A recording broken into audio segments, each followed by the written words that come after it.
Alright, so this is that expository speech. Doing mine on Italian unification, just pretty basic stuff. Got my computer set up behind me as a prop, really, to help this thing stand up. Yeah. So I'm gonna go ahead and begin. Italy, the land of overpriced fashion companies and fancy pasta sauces. Italy today is, well, a country, but it wasn't always that way. Back in the day, Italy was much more not a country than it is in modern times.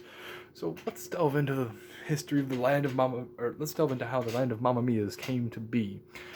After the fall of Rome, the only good place to start any informational speech, Italy was divided by internal warring powers and outside factions wanting to control the peninsula. And this continued on for hundreds of years, over 1,000 years actually, until Napoleon came along, near early 1800s, late 1700s, that area. Napoleon, he changed everything. The way Italy was structured was completely redone. He unified northern Italy into the Kingdom of Italy. He directly annexed the area around Rome, and he also set up a puppet kingdom in the south known as the Kingdom of Naples. And only 2 Italian kingdoms actually came out alive. And those are the House of Savoy, which fled to Sardinia, and the Bourbons, which fled to Sicily.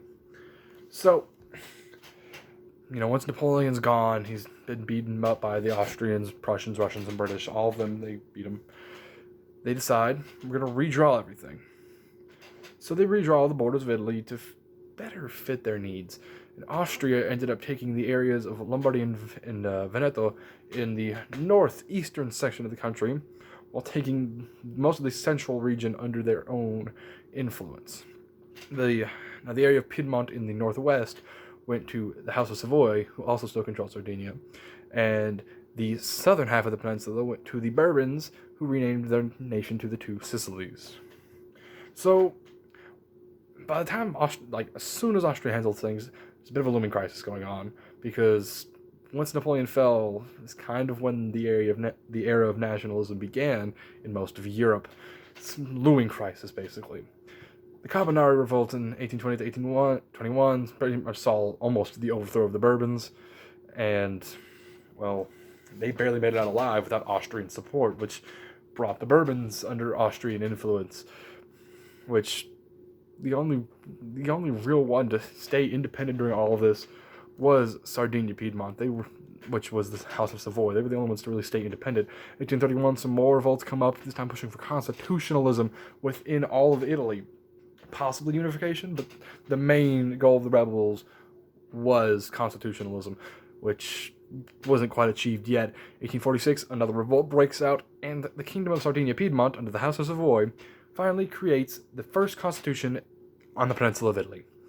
Now, after that, they take on a much more populist stance, and take on the goal of Risorgimento, which is reunification of the Italian peninsula. It's the resurrection of Italy. So, 1848, not a good year for Austria. They have Hungarian rebellions, German nationalists, Polish separatists, and Italian independence rebels.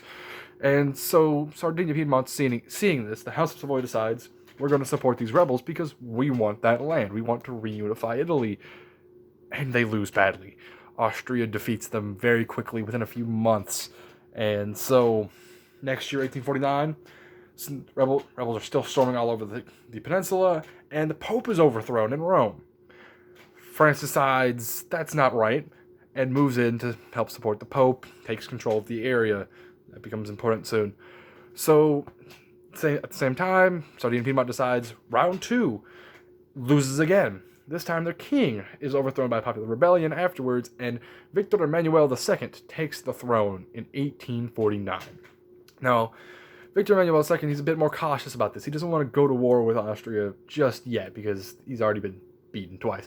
So, he decides, we're going to wait and play things a bit more cautiously. So in 1853, he decides to, extend an olive branch of sorts to the French and British for their support by joining them in the Crimean War against Russia.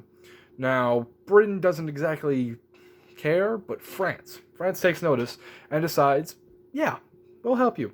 So in 1858, their negotiations kind of end, and Piedmont decides to cede the area of Savoy and Nice to France in order to secure their help in a war with Austria.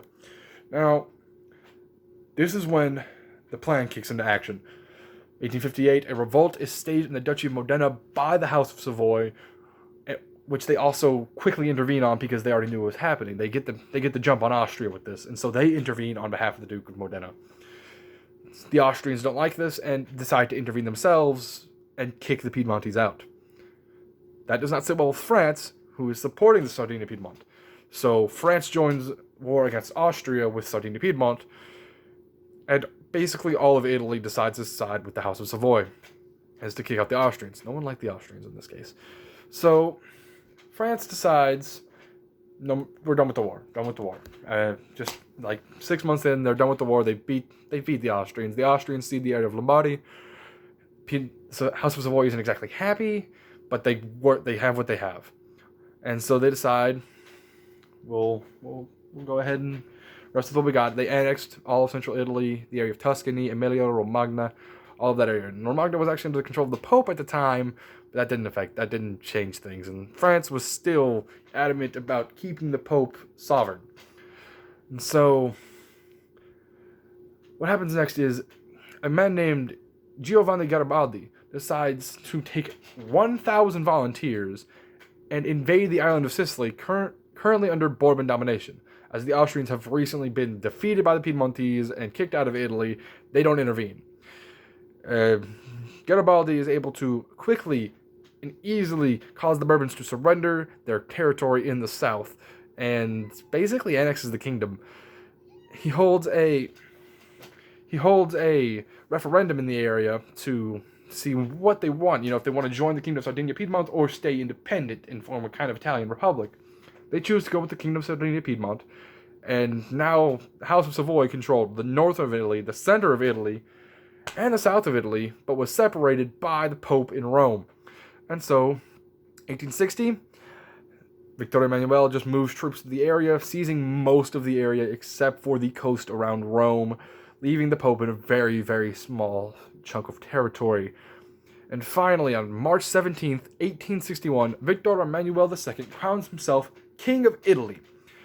Now, not all of Italy is yet unified, but this is basically where everything comes in. Italy would really join wars against Austria and capitalize on the French weakness during the Franco-Prussian War to seize the rest of the territories, and by 1870 would fully control the Italian peninsula. Thank you.